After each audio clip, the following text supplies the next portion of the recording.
माझ्या महाराष्ट्रातील बांधवांनो, भगिनींनो आणि मातांनो, नमस्कार. जय महाराष्ट्र. बऱ्याच दिवसानंतर आपण भेटतो आहोत. खूप इच्छा असतेच आपल्याला भेटायची, कारण आपल्याशिवाय किंबहुना आपल्या भेटीशिवाय अशी काही मजा गंमत येत नाही. परंतु गेले काही दिवस आपण सर्वच जण एका विचित्र परिस्थितीचा सामना करतो आहोत. पाहता पाहता मार्चपासून आजपर्यंत किती महिने झाले, म्हणजे हे जवळपास वर्षाचं निघून गेलेलं आहे.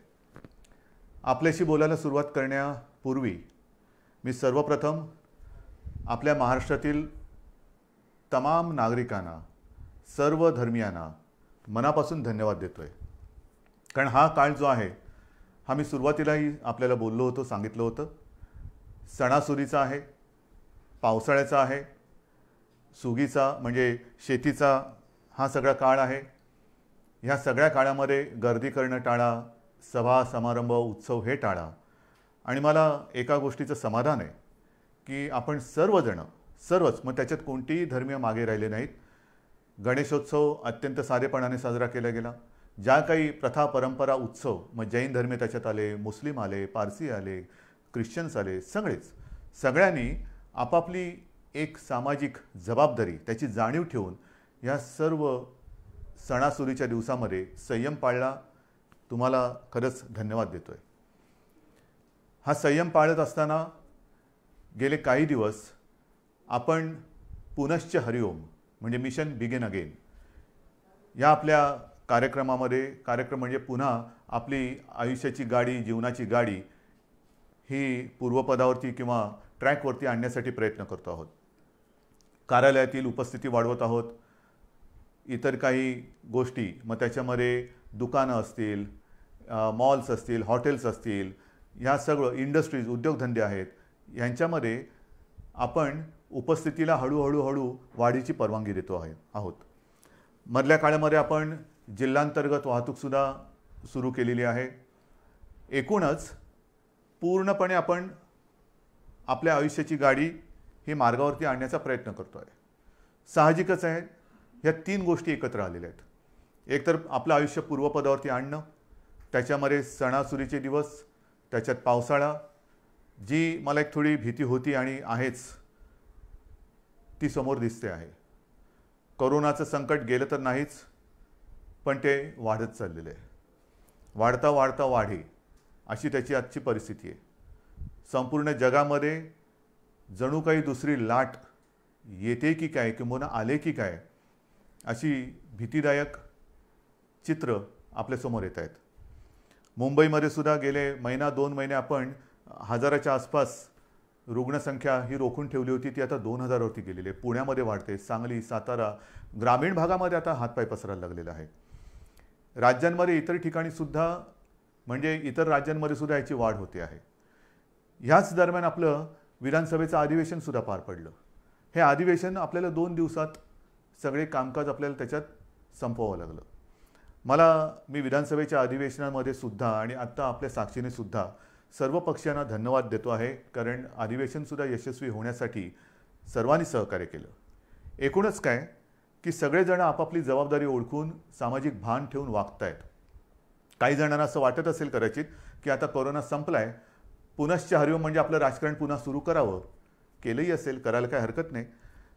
तूर्त मी राजकारणाबद्दल काही बोलणार नाही, पण राजकारणाबद्दल आणि एकूणच महाराष्ट्राच्या बदनामीचा जो काही डाव आखला जातोय त्याच्याबद्दल एकदा मात्र मी जरूर मुख्यमंत्रीपदाचा मास्क हा थोडा वेळ बाजूला ठेवून आपल्याशी बोलणार आहे. त्यातले सुद्धा धोके आणि एकूण ज्या काही गोष्टी आहेत त्या आपल्यासमोर मी नक्की मांडणार आहे. मी बोलत नाही याचा अर्थ असं नाही की माझ्याकडे उत्तर नाही, पण एक मुख्यमंत्रीपदाच्या खुर्चीवरती बसलेला आहे, त्याला साजेसं काम आपल्याला करावं लागते. एकूण महाराष्ट्रामध्ये सगळं काही वाताहत झालेले आहे असं नाही आहे. महाराष्ट्र सरकार याही प्रतिकूल परिस्थितीमध्ये, मग ते पूर्व विदर्भातील पूर परिस्थिती असेल, निसर्ग चक्रीवादळाचा फटका असेल, मधल्या काळात अघोषित एक वादळ मुंबईमध्ये येऊन गेलं म्हणजे निसर्गाचं, अशा अनेक गोष्टी ह्या भेडसावत आहेत. पण याही परिस्थितीत महाराष्ट्र सरकार हे आपल्या सगळ्यांच्या आशीर्वादाने खंबीर पावलं टाकत आहे, यशस्वीपणाने पुढे चाललेलं आहे. हे केवळ आणि केवळ आपल्या आशीर्वादाचंच हे बळ आहे. आज मी काही गोष्टी आपल्याशी बोलणार आहेच, पण सुरुवात करताना मी करोना ह्या विषयावरतीच बोलणार आहे. कारण करोनाचं संकट हे आता हळूहळू अक्राळ विक्राळ रूप धारण करेल की काय, अशी एक जगभर चिंता व्यक्त केली जाते. WHO ह्या संस्थेने सांगितलेलं आहे की कदाचित ही पुढच्या अधिक भीषण संकटाची नांदी असू शकेल. घाबरण्याचं काम नाही आहे, पण खबरदारी मात्र घेतलीच पाहिजे. अगदी सुरुवातीच्या काळात मी आपल्याला बोललो होतो की तुम्ही खबरदारी घ्या, आम्ही जबाबदारी घेतो.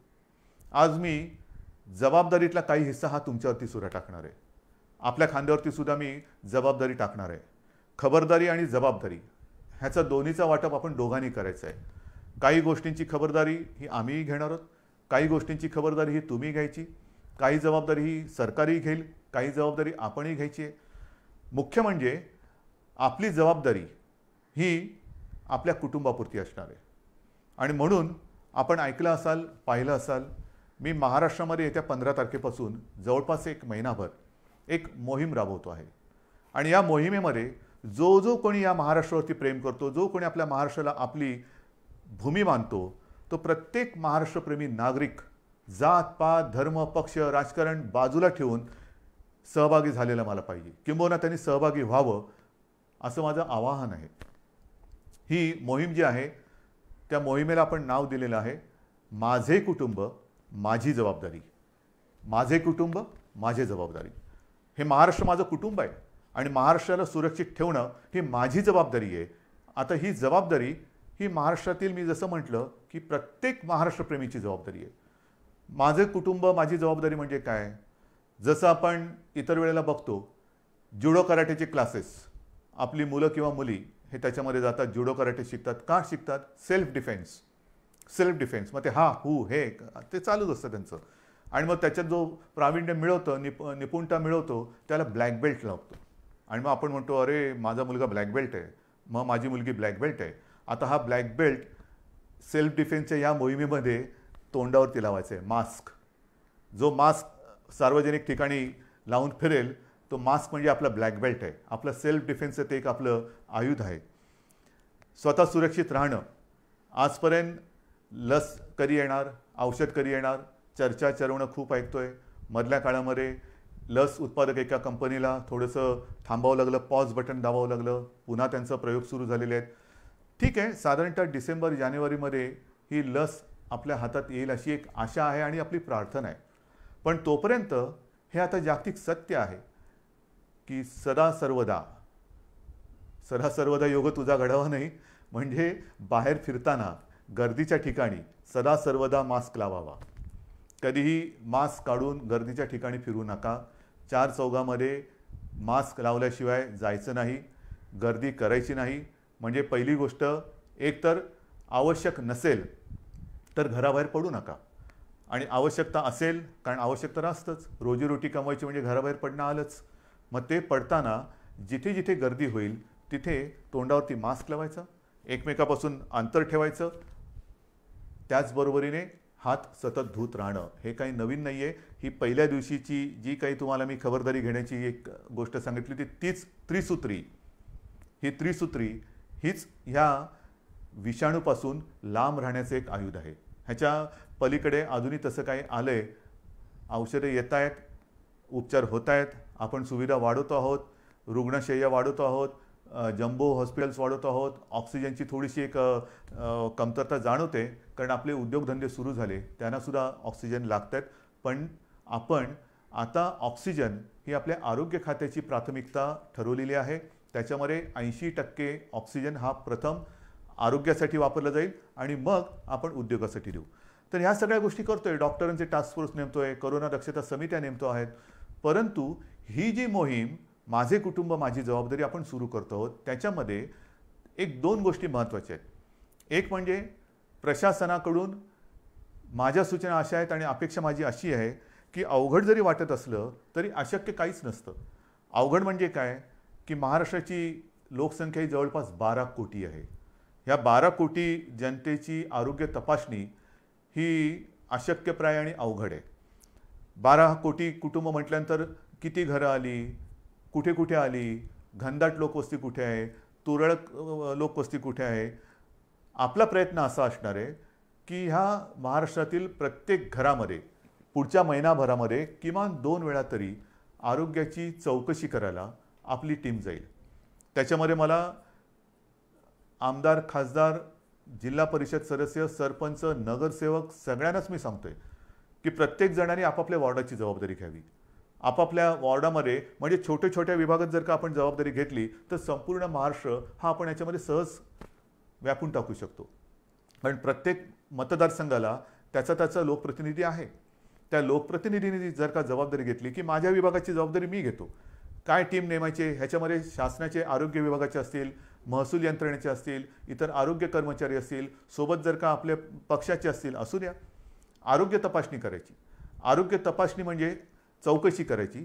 चौकशी म्हणजे कसं आहे की घराघरात जायचं, साधारणतः विचारपूस करायची की आपल्याकडे 50-55च्या वयापेक्षा कोण आहे, अधिक वयाचे कोण आहेत, त्यांचं ऑक्सिजन लेवल काय आहे, त्यांना इतर काही व्याधी आहेत का, काही लक्षणं आहेत का. जर काही व्याधी किंवा लक्षणं असतील तर ती आपल्या शासनाच्या यंत्रणेला लक्षात आणून द्यायचं. मग त्यानुसार पुढील उपचार काय करायचे, कुठे करायचे, ह्याचं मार्गदर्शन आपली मग शासकीय टीम त्यांना करेल. एकूणच काय की आपण मुंबईमध्ये जी यंत्रणा लावलेली आहे, मोहीम राबवतो आहोत, चेस द व्हायरस.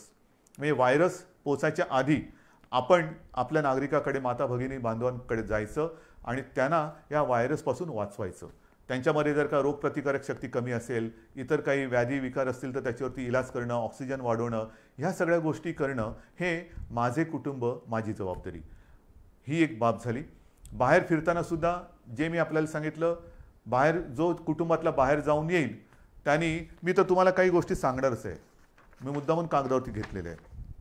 आणि काही गोष्टी ह्या अगदी लहानपणी आपल्याला सांगितल्या गेलेल्या आहेत. मला सुद्धा आठवतं आहे, माझी आम्ही बाहेरून खेळून आल्यानंतर आम्हाला मुलांना सांगायची, अरे खेळून आलास, चल हातपाय धु, कपडे बदल. आणि मग आमच्या प्रार्थना असायची, परवचा असायची. हे लहानपणीचे संस्कार. आता हेच संस्कार, ह्याच गोष्टी ह्या कोरोनाने आपल्याला सांगितलेल्या आहेत. बाहेर जाताना, बाहेर पडल्यानंतर सार्वजनिक ठिकाणी मास्क घालणे, बाहेरून गर्दीच्या ठिकाणावरून आल्याबरोबर आपल्यापासून माझं कुटुंब, ती माझी जबाबदारी आहे. मग समजा मला माझ्याकडनं कुठून त्यांना प्रादुर्भाव झाला, संसर्ग झाला, तर कुटुंब धोक्यात येऊ शकतं. आणि म्हणून मी बाहेरून आल्यानंतर पहिले जोडे बाहेर काढा. बाहेर सगळं फिरून आल्यानंतर चपला घालून आत यायचं नाही, बूट दाराशी काढायचे, आत आल्यानंतर हातपाय स्वच्छ धुवायचे, जर वाटलं आपल्याला तर आंघोळ करा, कपडे धुवायला टाका. या साऱ्या गोष्टी आहेत. रस्त्यावरती थुकू नका, सार्वजनिक ठिकाणी शिंकू नका, खोकू नका, या साऱ्या गोष्टी आहेत. पण त्याच आता आपल्याला कटाक्षाने पाळाव्या लागत आहेत. आणि म्हणून लोकांमध्ये वावरताना सुरक्षित अंतर ठेवावे, मास्क घालावा, हात वारंवार धुवावे. इतर व्यक्तींशी बोलताना हे आणखीन एक महत्त्वाचं आहे, इतर व्यक्तींशी बोलताना फेस टू फेस, काय मी त्याच्या तोंडावरती बोललो नाही, तोंडावरती नका बोलू. जरा समोरासमोर बोलण्याचं टाळायचं आहे. आणि बोलताना जरा फेस टू फेस न बोललं तर अधिक चांगलं. त्याच्यानंतर ऑनलाईन खरेदीवरती भर द्यायचा. जिथे जिथे सुपर मार्केट असतील किंवा काही सार्वजनिक बाजार असतील तिथे गर्दी नसलेल्या वेळी जावे, गर्दी करू नये. दुकानातील वस्तूंच्या सॅम्पलला कारण नसताना हात लावू नये. सार्वजनिक वाहनातून, म्हणजे जसं शहरांमध्ये आपण आता बसेस सुरू केलेल्या आहेत, लोकलसुद्धा काही वर्गांसाठी सुरू केलेल्या आहेत, आणखीन काही त्याच्यात वाढ करतो आहोत, लोकलची वारंवारता वाढवतो आहोत, आणखीन हळूहळू सगळ्या गोष्टी आपण वाढवत जातो आहोत. पण सार्वजनिक वाहनात असाल तर बोलू नका, शक्यतो कमी बोला.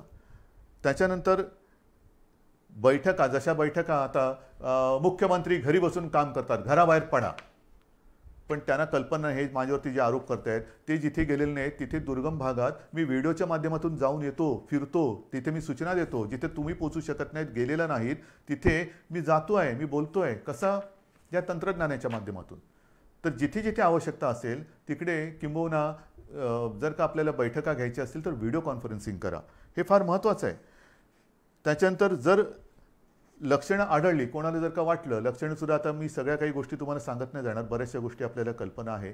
लक्षणं आढळली तर तुम्ही कुठे गेला होतात, साधारणतः कोणाला भेटला होता, त्याची एक माहिती, त्याची एक यादी ही आपल्याला तपासायला आलेल्या आरोग्य अधिकारी किंवा जी शासन यंत्रणा असेल त्याच्याकडे द्या, की जेणेकरून त्यांच्यापासून, म्हणजे त्यांच्यावरती आपण इलाज करू शकू आणि त्यांच्यापासून इतरांना होणारा संसर्ग आपण थांबवू शकू.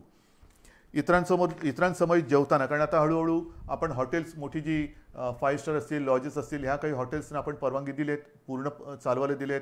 त्यांच्यामधले रेस्टॉरंट्सना परवानगी दिले. गेल्या आठवड्यात मला रेस्टॉरंटची काही लोकं भेटून गेलेली जी ह्या हॉटेलच्या बाहेरची आहेत. आमचं काय करणार? जिमची लोकं येऊन भेटून गेली. आमचं काय करणार? सगळ्यांशी मी बोलतोय. त्यांना सुद्धा काही सूचनावली मला द्यायची आहेत, ती पाळा आणि आपण ते ओपन करू. आणि म्हणून इतरांसमवेत जेवताना समोरासमोर बसू नका. महत्त्वाचं काय की समोरासमोर हा जो व्हायरस येणं जाणं करू शकतो, त्याच्यात आपल्याला त्याचा मार्ग हा बदलून टाकायचा. म्हणजे समोरासमोर नसेल, बाजूला असेल, तर तो जर का दुर्दैवाने कोण त्याच्यात संसर्गजन्य असेल, झालेला असेल, संसर्ग झालेला असेल, संसर्ग बाधित, तर त्याच्यापासून दुसऱ्याला संसर्ग होणार नाही. जेवणातील पदार्थ इतरांना वाटताना मोठ्या बाउल्समध्ये न घेता छोट्या छोट्या वाळ्याच्यात घ्या, हे आहे. नंतर काही ठिकाणी आपण बघतो सार्वजनिक शौचालय असतील, त्याची स्वच्छता आणि निर्जंतुकीकरण तर हे आपण करतोच आहोत, करावं लागतंच आहे, करावं लागणारच आहे. पण घरामध्ये सुद्धा ज्यांच्याकडे आता शहरी भाग आहे, शहरामध्ये पूर्वीच्या शौचालयांची आता कमतरता आहे, ती जात चालली. नवीन ती युरोपियन स्टाईलची आली. त्याच्यात फ्लश करताना त्याचं झाकण बंद करून फ्लश करा, की जेणेकरून पुढचं सांगण्याची गरज नाही. नंतर जर भेटायचं असलं तर बंद जागेत भेटायचं टाळायचं, उघडं पाहिजे. मी मागेही आपल्याला सांगितलं होतं की एअर कंडिशनचा वापर करण्यापेक्षा खिडक्या, चला हवा येऊ द्या, हवा खेळती राहिली पाहिजे, हवेचं येणं जाणं चाललं पाहिजे. आणि अडचणीच्या जागी, अपुऱ्या जागी जास्त वेळ थांबू नका. अशा या काही गोष्टी आहेत, ह्या मी तुम्हाला ह्या मोहिमेच्या माध्यमातून सांगणार आहे. ही मोहीम आपल्याला राबवायची. ह्याच्यात मला जनतेचा सहभाग पाहिजे. लहान मुलं, तुमच्या काही सूचना असतील त्या द्या, चित्र काढा. मी जाहिरात संस्थांना बोलवणार आहे, वृत्तपत्र वाहिन्यांना बोलवणार आहे, प्रसारमाध्यमांना बोलवणार आहे.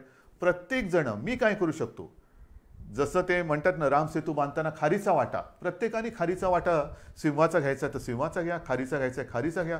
पण मी या मोहिमेत आहे हे मला पाहिजे. सगळ्या जणांनी अत्यंत प्रामाणिकपणाने या मोहिमेत सहभागी होऊन, हे युद्ध आहे, हे युद्ध आता सार्वत्रिक, सगळी ज्या वेळेला जनता रस्त्यावरती उतरते तेव्हाच त्या युद्धामध्ये यश मिळतं. आजपर्यंत आपण हे युद्ध घरी बसून लढत होतो. आता मला तुम्हाला एक एक गोष्टी मी उघड करत चालू असताना, अजून मी पूर्ण ओपन केलेल्या नाहीत, कारण व्हायरस वाढतो आहे. पुन्हा लॉकडाऊन करायची वेळ येऊ नये हीच एक अपेक्षा आहे. पण जर ह्या गोष्टी तुम्ही कटाक्षाने पाळणार असाल तर, अजूनही मला काही ठिकाणी दिसतंय, मी येता जाताना बघतो, हळूहळू मुंबईमध्ये सुद्धा शिथिलता यायला लागलेली आहे. मास्क असतात, पण ते मास्क कसे हनुवटीवरती असतात. आज मी मास्क घातला नाही, कारण मी एकटा या खोलीत तुमच्याशी बोलतोय. पण हनुवटीवरती मास्क असतात, म्हणजे तोंडावरनं नाकावरनं काढलेले असतात. अनेक जण एकटे जेव्हा धावत असतात तेव्हा तोंडावरती मास्क असतात, आणि मित्र भेटल्यानंतर जवळ जाऊन मास्क काढून बोलतात. म्हणजे जिकडे मास्क तशी आवश्यकता नाही एकटे असताना, तिकडे मास्क, आणि भेटल्यानंतर गप्पा मारताना मास्क काढून बोलतात. तर नाही, मला असं वाटतं की जसं इतर देशांमध्ये त्यांनी केलेलं आहे, संपूर्ण ओपन केलेलं आहे, पण कायदे कडक केलेले आहेत. सार्वजनिक ठिकाणी मास्क घातला नसेल तर कडक दंड. जर एखाद्या ठिकाणी दुकानात किंवा कुठे गर्दी झाली, त्यांचे कॅमेरे ऑन असतात, ताबडतोब ते दुकान बंद. बसमध्ये सुद्धा किंवा मेट्रोमध्ये सुद्धा गर्दी झाली, ताबडतोब तिकडे ती कारवाई केली जाते. तर ह्या काही गोष्टी ह्या कायद्याने करण्याची गरज आहे का? का आपण आपली सुरक्षितता किंवा आपली जबाबदारी आपण पार पाडू शकत नाही का? आपण करू शकतो. पण हे कायदे काही ठिकाणी आपल्याला जरूर करावे लागणार. जर का मास्क घातला नाही, दंड करावा लागणार. गर्दी झाली, पुढची थोडीशी कारवाई करावी लागणार. तर अंगवळणी या गोष्टी पडेपर्यंत थोडंफार आपल्याला या गोष्टी समजून घ्याव्या लागतील. शिथिलता आपल्या वागण्यात येता कामा नये. आयुष्यामध्ये हे संकट, हे कदाचित जगावरचं पहिलं महाभयानक संकट असेल, आणि त्याचा सामना आपण करतोय, आपली पिढी त्याचा सामना करते आहे. आणि हे संकट हे शेवटचं असेलच असं नाही. कदाचित पुढे अशी संकटे येऊ शकतील, आणि एकूणच ह्या संकटातून बाहेर पडताना पुढच्या संकटाचा सामना कसा करावा ते ह्या संकटातून आपण शिकू शकतो. हे झालं या कोरोनाच्या बाबतीमध्ये. पण गेल्या काही दिवसामध्ये ज्या काही गोष्टी आपण सरकार म्हणून केलेल्या आहेत, वादळं मागून वादळं, मग ती निसर्गाची वादळं असतील, राजकीय वादळ तर ठीक आहे, त्याचा सामना तर मी करेन तुमच्या सगळ्यांच्या सोबतीने. परंतु खास करून मला एका गोष्टीचं समाधान वाटते की याही कठीण परिस्थितीत आपण जे वचन शेतकऱ्याने दिलं होतं की तुमचं यांचं कर्ज पीक कर्ज हे 2 लाखापर्यंत आहे, त्या महाराष्ट्रातील सर्व शेतकऱ्यांना आपण कर्जमुक्त करणार. जवळपास 29.5 लाख शेतकऱ्यांना आपण कर्जमुक्त केलेलं आहे. एक अभिमान आहे, नक्कीच अभिमान आहे की पहिलं अधिवेशन जे आपलं झालं होतं नागपूरचं, त्या अधिवेशनात आपण जाहीर केलं होतं आणि त्याप्रमाणे जाहीर केल्याप्रमाणे आपण जवळपास 29.5 लाख शेतकऱ्यांना कर्जमुक्त केलेलं आहे. यावर्षी विक्रमी कापूस खरेदी केलेली आहे. जिथे जिथे जे काही नुकसान झालेलं आहे, आणखीन काय झालेलं असेल, तिथे तिथे सरकार म्हणून आपली जबाबदारी आपण पार पाडतो आहोत. एकूणच सरकार शेतकऱ्यांच्या आणि महाराष्ट्रातील नागरिकांच्या सोबत त्यांच्या पाठी खंबीरपणाने उभं आहे. आणखीन एक विशेष गोष्ट म्हणजे जवळपास पुढचं वर्ष आपल्या महाराष्ट्रातील जे कुपोषित बालकं आहेत, आदिवासी बालकं आहेत, अशा जवळपास 6.5 लाख बालकांना आपण वर्षभर मोफत दूध भुकटे देतो आहोत. त्याचबरोबरीने जवळपास 1.25 लाख अशा माता भगिनी आहेत ज्या गरोदर आहेत किंबहुना काही स्तनदा माता आहेत, त्यांच्या आरोग्यासाठी सुद्धा आपण ही दूध भुकटी मोफत देत आहोत. या गोष्टी करतोत आपण, जी गेली काही वर्ष आदिवासींसाठी, आदिवासी माता भगिनी बांधव आहेत, त्यांच्याकडे बऱ्याचदा कोणाचंच लक्ष नसतं, पण त्यांच्यासाठी खावटी अनुदान योजना जी होती, जी गेली काही वर्ष बंद झाली होती, ती सुद्धा आपण चालू केलेली आहे. शिवभोजन आपण 10 रुपयामध्ये थाळी देत होतो, ती या काळात 5 रुपयात केलेली आहे. जवळपास 2.25 कोटी, जवळपास 2.25 कोटी थाळ्यांचं वितरण या कोरोनाच्या काळात झालेलं आहे आणि हे सतत चालू आहे. बेड्स वाढवत आहोत. म्हणजे मी विधानसभेत माहिती दिली होती की जेव्हा कोरोनाचा पहिला रुग्ण आपल्या राज्यात सापडला तेव्हा संपूर्ण राज्यात साधारणतः सगळे मिळून 7,500 रुग्णशय्या होत्या. 7,500, 7,700 आणि काहीतरी. आजच्या घडीला आपल्या राज्यात सर्व बेड्स जर का धरले, त्याच्यात नेहमीचे beds, oxygen beds, ICU, ventilators, तर किमान 3,60,000 बेड्स आपण या गेल्या 4-5 महिन्यात वाढवलेले आहेत. ICU बेड्स वाढवलेले आहेत, डायलिसिसचे बेड्स वाढवलेले आहेत. म्हणजे असं काही नाही की लॉकडाऊन करून आपण गप्प बसलो. लॉकडाऊनमध्ये संसर्गाची साखळी तोडणं, पण त्याचबरोबरीने आपण आरोग्यविषयक सुविधा तयार करणं, हे काम आपण करतो आहोत आणि आज देखील ह्याच्यात खंड नाही पडलेला. जिथे जिथे आवश्यकता असेल तिथे तिथे आपण ह्या बेडची संख्या वाढवतो आहोत. इतर ऑक्सिजन जसं मी म्हटलं तसं थोडे दिवस थोडीशी आपल्याला एक उणीव भासते आहे, चणचण भासते आहे, कारण ऑक्सिजन जरी उपलब्ध असला तरी त्याच्यासाठी कंटेनर उपलब्ध होत नाहीत. तर ह्या सगळ्या गोष्टी जुळवाजुळव करून आपण यातनं मार्ग काढतो आहोत. औषधांमध्ये सुद्धा कुठेही आपण पुरवठा करण्यामध्ये कमी पडत नाहीत. सगळ्या गोष्टी करतो आहोत. किती गोष्टी तुम्हाला सांगायच्या. माझ्याकडे इकडे कागदाची चवडच आहे. ह्या सगळी चवड जर का वाचत बसलो तर संध्याकाळ काय रात्रसुद्धा झाली तरी आपण बोलतच बसू. शिक्षणाच्या बाबतीत सुद्धा ह्या सगळ्या गोष्टी अवघड आहेत, होत्याच.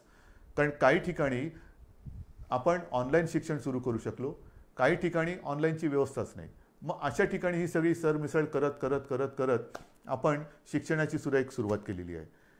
मला असं वाटतं की अशी कोणतीही बाब आपण शिल्लक ठेवलेली नाही की जिकडे सरकार म्हणून आपण आपलं काम केलेलं नाही आहे. जसं निसर्ग चक्रीवादळ आलं, निसर्ग चक्रीवादळामध्ये जवळपास 700 कोटी रुपयांची मदत प्रत्यक्ष आणि इतर घरं बिरं असतील त्या माध्यमातून आपण केलेली आहे. अजून ही मदत चालू आहे. नुकतीच तिकडे केंद्राचं पथक येऊन गेलं, संपूर्ण पाहणी केली आणि केंद्रीय पथकसुद्धा समाधान व्यक्त करून गेलं.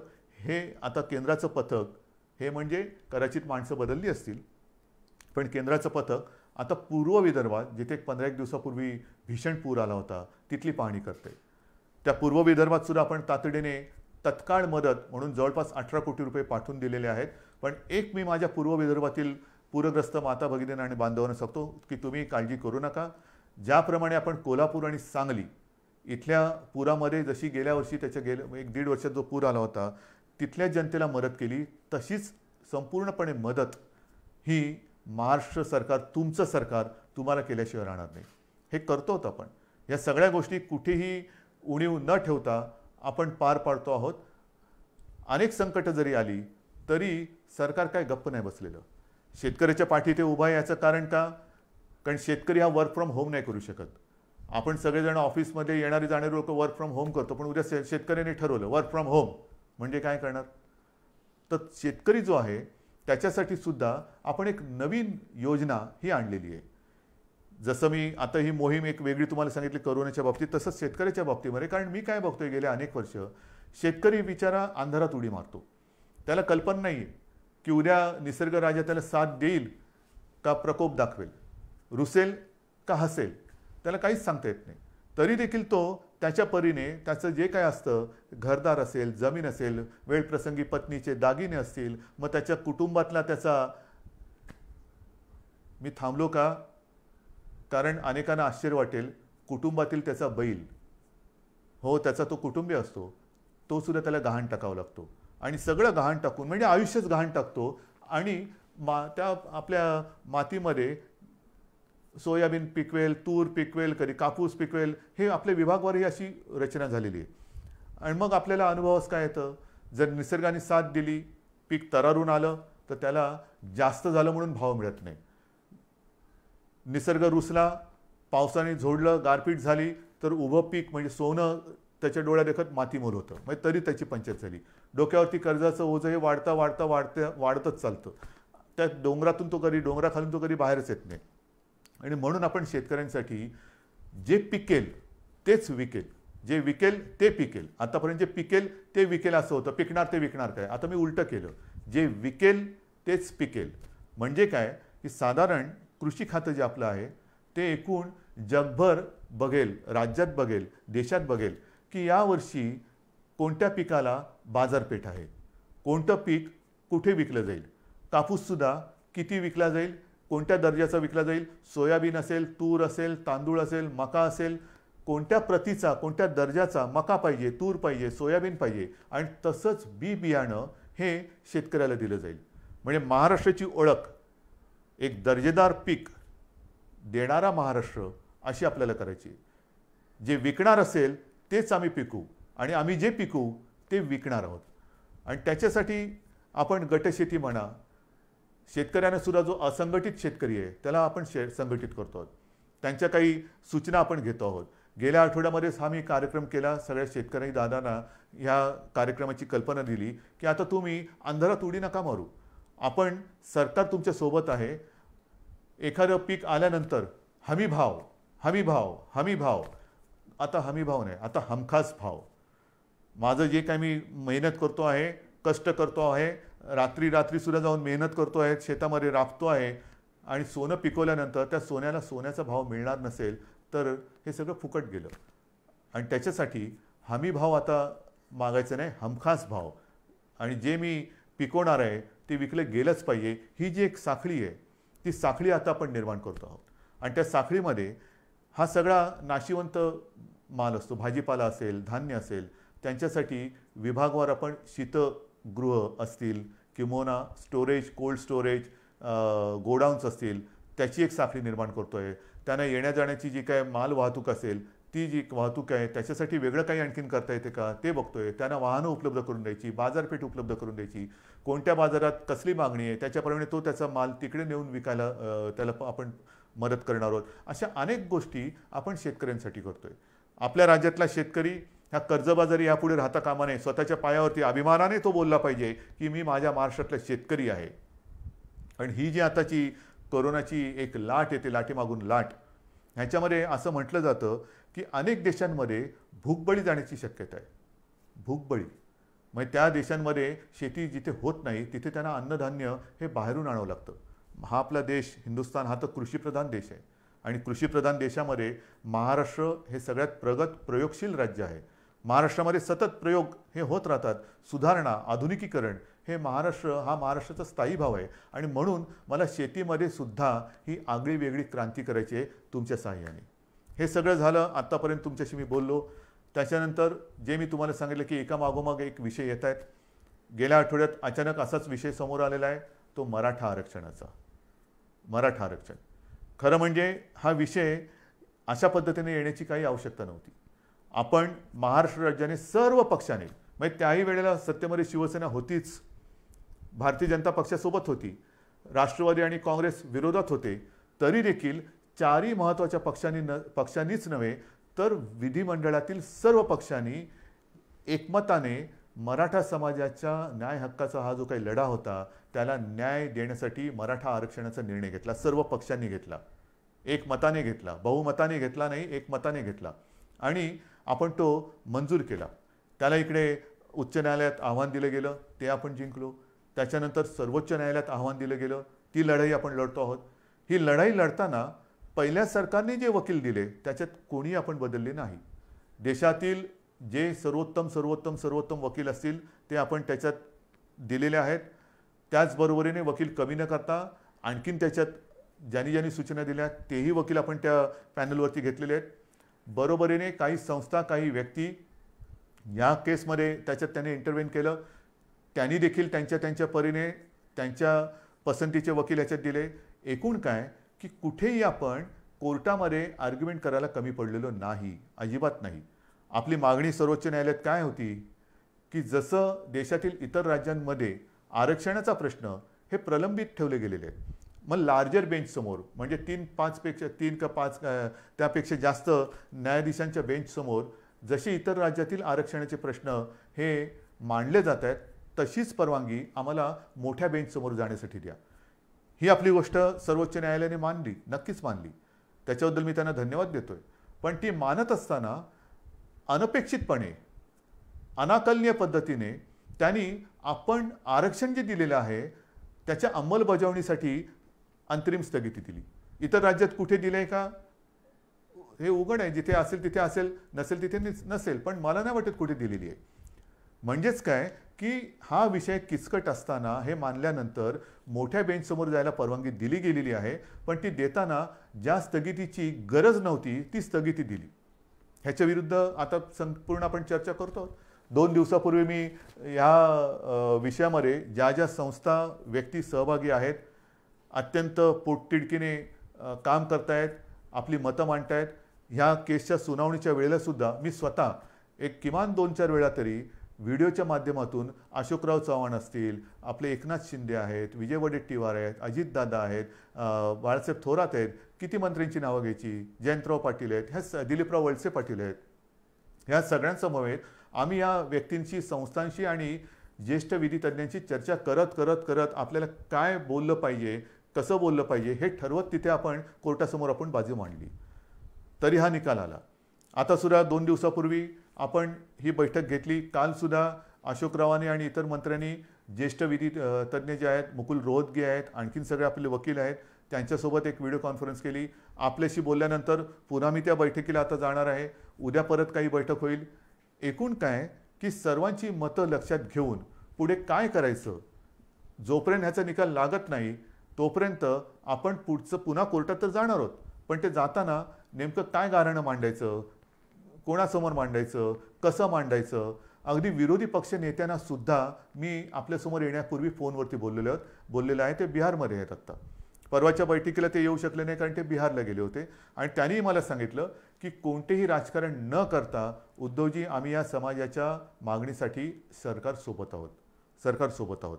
तर मला मराठा समाजाच्या माता भगिनींना आणि बांधवांना एक विनंती करायची आहे. तुमच्या भावना आणि आमच्या भावना वेगळ्या नाहीत.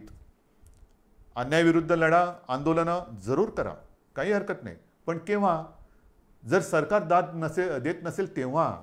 इथे तर सरकार आपलं आहे, सरकारने निर्णय घेतलेला आहे. मग लढाई कोणाशी, कशावरती रस्त्यावरती उतरायचं, कशासाठी आपण आपला उद्रेक किंवा उद्वेग जो काय आहे त्याचं तो रस्त्यावरती आणायचा. आपण एकत्र आहोत. तुमच्या मागण्यांना आपण न्याय दिलेला आहे.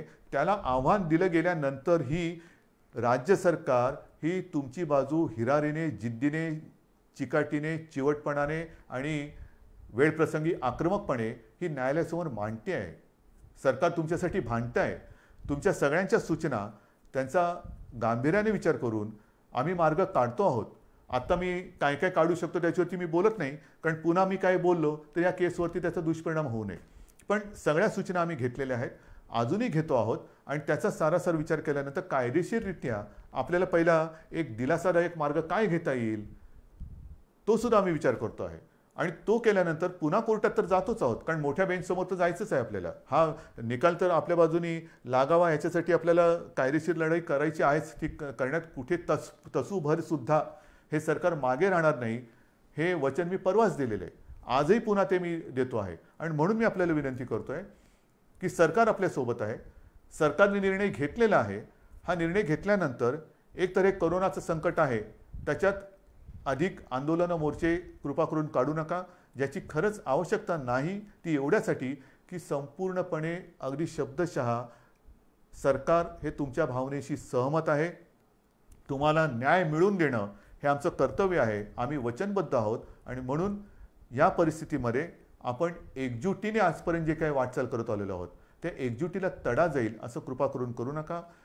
कोणी गैरसमज पसरू नका, कारण याच्यात गैरसमज पसरवण्यासारखं काही नाही. जे काय आहे ते सगळं समोर आहे. आपण सगळे एकत्र आहोत. एकजुटीने हा न्याय मिळवून घेतल्याशिवाय थांबायचं नाही हा निर्धार करून आपण पुढे जात आहोत. म्हणून महाराष्ट्रातील तमाम जनतेला मी पुन्हा एकदा विनंती करतो आहे की हे कोरोनाचं संकट, या संकटामध्ये आता जबाबदारीचा सुद्धा एक हिस्सा हा आपल्याला घ्यावा लागणार आहे. गावोगावी ज्या वेळेला ही पथकं येतील तेव्हा आपण स्वतःहून त्याला सहकार्य करा. कोणी घाबरण्याचं कारण नाही. कोरोना जरी औषध नसलं तरी वेळेमध्ये जर का लक्षात आला तर अनेक जण हे बरे होऊन सुखरूप घरी गेलेले आहेत, जात आहेत. रोजचा आकडा हा पुरेसा बोलका आहे, पण हे संकट वाढतंय हे सुद्धा तितकंच खरं.